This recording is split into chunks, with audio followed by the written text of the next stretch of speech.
Hello everyone, I am Rahul Kumar Prajapati and you are watching SST Paradise Achievers. This is the third video of Delhi Sultanate. Then our first topic is Bahlol Lodi. The period of Bahlol Lodi is 1451 to 1489 CE. He showed himself as a feudal lord. He didn't show himself as a king. That's why he didn't sit on the throne. He used to sit on the mat with his sardars or subedars, and he won Jaunpur from Hussain Shah, and he gave this Jaunpur to his son Barbak Shah. He extended his territory from Punjab to Bihar and Bihar to Jaunpur. He was already a king of Delhi Sultanate. He died in 1489 CE. देखिए, बहलोल लोदी जो था वो अपने आप को सामंत दिखाता था, अन्य सामंतों के साथ अपने आप को भी एक सामंत दिखाता था, अपने आप को एक राजा नहीं दिखाता था। इसने चूँकि जौनपुर एक बहुत बड़ा एरिया था और वहाँ का राजा हुसैन शाह था, उस राज्य को विजित करके ये इस जौनपुर को अपने लड़के बारबक शाह को दे देता है। इसकी सैनिक शक्ति बहुत अच्छी थी, इसलिए इसने पंजाब, बिहार और जौनपुर की विजय की, और ये ऑलरेडी दिल्ली का सुल्तान था। इसकी मृत्यु जो है 1489 ईस्वी को हो गई। After that new king Sikandar Lodi came on the throne. His period was 1489 to 1517 CE. He founded the Agra city. This is a very important question. He was very generous towards Muslim. That's why he had given a lot of money for the marriage of Muslim girls. And the condition of Hindus was very bad. He had got a lot of temples destroyed, Hindu temples, and he reimposed jizya on the Hindus. There was a very well espionage system at the time of Sikandar Lodi. देखिए, सिकंदर लोदी का जो समय है 1489 से 1517 CE का है। ये इसी ने आगरा शहर बसाया था जहाँ पर ताजमहल है, और बहुत इम्पॉर्टेंट क्वेश्चन है ये आपका, ठीक है। और ये मुस्लिमों के प्रति बहुत उदार था, वहीं हिंदुओं के प्रति कठोर था। हिंदुओं की दशा बहुत अच्छी नहीं थी। इसने बहुत सारे टेम्पल्स को डिस्ट्रॉय करा दिया था। इसने हिंदुओं पर जजिया कर लगाया था, जिसके तहत तीर्थ यात्रा पर जाने वाले हिंदुओं को जो है जजिया कर देना पड़ता था। इसकी गुप्तचर व्यवस्था बहुत अच्छी थी, जिसके द्वारा राज्य में होने वाली सारी गतिविधियों की जानकारी ये गुप्तचर लाके देते थे। और मुस्लिम लड़कियों के प्रति बहुत उदार रवैया था, क्योंकि मुस्लिम लड़कियों को विवाह के लिए पैसे भी दिया करता था दान में। Our next topic, Ibrahim Lodi. The period of Ibrahim Lodi is 1517 to 1526 CE. He was a very clever king. He wanted to expand his territory. That's why he replaced the old military officers to newer. That's why Daulat Khan, he was a senior military officer. He became very angry. He also wanted to come at the post of a king of Delhi. That's why he invited Babur to attack, and he was not pleased with Ibrahim Lodi. That's why he invited Babur to attack on India. And as you know well, at the place of Panipat, Babur defeated Ibrahim Lodi. देखिए, इब्राहिम लोदी का जो समय है 1517 से लेकर 1526 CE तक है। इसने बहुत सारे ओल्ड मिलिट्री ऑफिसर्स को रिप्लेस करना शुरू कर दिया, क्योंकि उनका भी वर्चस्व जो है दिल्ली में कम नहीं था, वो उनका भी वर्चस्व बहुत ज़्यादा था, और वो एक हो गए और इस इब्राहिम लोदी को हटाना चाहते थे। इसीलिए उन्होंने एक षड्यंत्र इब्राहिम लोदी के खिलाफ चला और दिल्ली के बाहर जो है बाबर को अटैक करने के लिए इनवाइट किया, और वही पानीपत का फर्स्ट वार होता है, फर्स्ट वार ऑफ पानीपत 1526 में, जिसमें बाबर जो है दिल्ली को विजित कर लेता है और इब्राहिम लोदी को हटा देता है। Our next point is administration. King was the all in all in his state, and no one can challenge the order of king. He had a council of ministers. He used to give advice to the king, but whole military power, judiciary power, executive power is in the hands of king.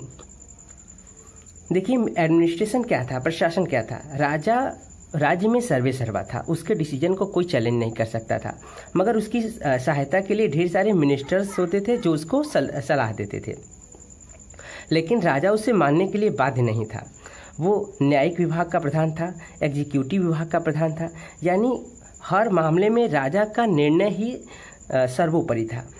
Next, society. There was two dominant society, Hindu and Muslim. Apart from this, there was Jainism and Buddhism. But mainly two religions were Hindu and Muslim. Muslim were the ruling classes, and Firoz Shah, he was a staunch Muslim. He was a Muslim, and he had 1,80,000 slaves. Muslim kept more than one wife, and Hindus were divided into a lot of caste. It means caste system were present, and there were a lot of evils which were spread in Hindus, like sati system. Whenever a husband of a woman died, then woman had to live their life on the bonfire. That's why it was a very bad evil. And child marriage, it was a very worst system. A child who does not know about marriage, he had to get married. And there was a very worst system, widow remarriage. It was already banned. No widow can remarriage. And female education was banned. देखिए society क्या थी, समाज क्या था। Mainly वहाँ पर हिंदू और मुस्लिम थे, लेकिन इसके अलावा जैन और बुद्धिज्म का भी वर्चस्व था, लेकिन वो बहुत कम मात्रा में थे। ज़्यादातर हिंदू और मुस्लिम ही थे। मुस्लिम रूलिंग क्लास था, और हिंदू जो है हिंदुओं के ऊपर शासन चलता था। और फिरोज शाह तुगलक जो है, उसके समय में 1,80,000 स्लैब्स थे, और मुस्लिमों को ये अधिकार था कि वो एक से ज़्यादा वाइफ रख सकते थे। ठीक है। और हिंदू सिस्टम जो है कास्ट में बटा हुआ था, और वहाँ पर ढेर सारी इविल्स थी, बुराइयाँ थी, जैसे सती सिस्टम। जब किसी पत्नी का पति मर जाता था तो पत्नी को फोर्स किया जाता था कि वो जो है पति के बोन फायर पे, मतलब चिता पर अपने प्राण त्याग दे। और चाइल्ड मैरिज था, जो बच्चा शादी के विवाह में जरा सा भी नहीं जान रहा है, उसकी शादी कर दी जा रही है। और विडो रीमैरिज, अगर एक पति मर गया है तो उस औरत का कोई शादी नहीं होता था, दोबारा शादी नहीं होता था। तो ये कुछ सिस्टम थे जो बहुत बेकार थे। इसके साथ साथ महिलाओं को लोग शिक्षित नहीं करते थे। Next topic is economy. Agriculture was the main occupation of that people. Maximum people were involved in agriculture. For the betterment of the agriculture, canals were constructed, and there were a lot of industries in the medieval period. It means Delhi Sultanate. Spinning, weaving, and handicraft. It was a main occupation of that time.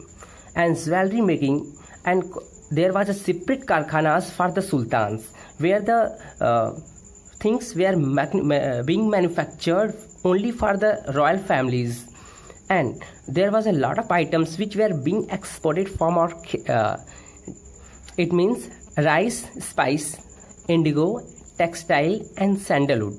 It was being exported from our country. देखिए कृषि मुख्य व्यवसाय था, और canals जो है agriculture के लिए बनाए जाते थे, नहरों का निर्माण था। ठीक है।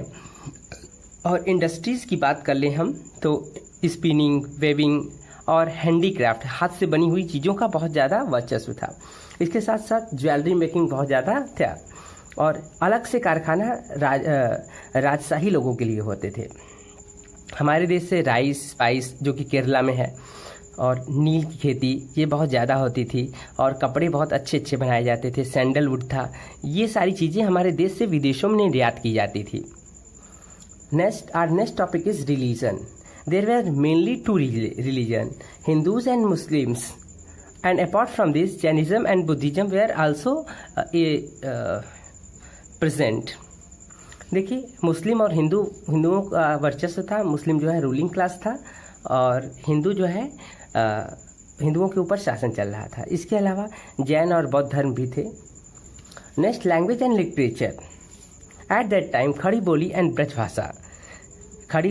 Brajbhasha were present, but apart from this, Bengali, Gujarati, Urdu were present, and Persian language were also present at that time. Maximum official Persian language is the official language at the time of Delhi Sultanate.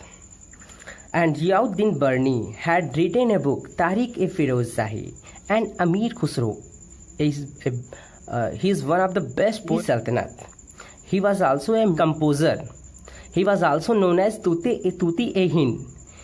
He was the inventor of sitar and tabla. देखिए, उस समय Persian language का बहुत बड़ा वर्चस्व था। फारसी language official language थी और इसके साथ साथ खड़ी बोली, ब्रजभाषा, बंगाली, गुजराती, उर्दू, इन सारी भाषाओं को बोलचाल के रूप में यूज किया जाता था। इसी समय जियाउद्दीन बर्नी ने तारिक ए फिरोज शाही लिखा था। अमीर खुसरो, जो कि एक बेहतरीन पोएट था उस समय का, उसे म्यूज़िक कंपोजर के नाम से भी जानते हैं। और दूसरी चीज़, उसको तूती-ए-हिंद कहा जाता है और यही सितार और तबला का आविष्कारक भी माना जाता है। और next topic is art and architecture.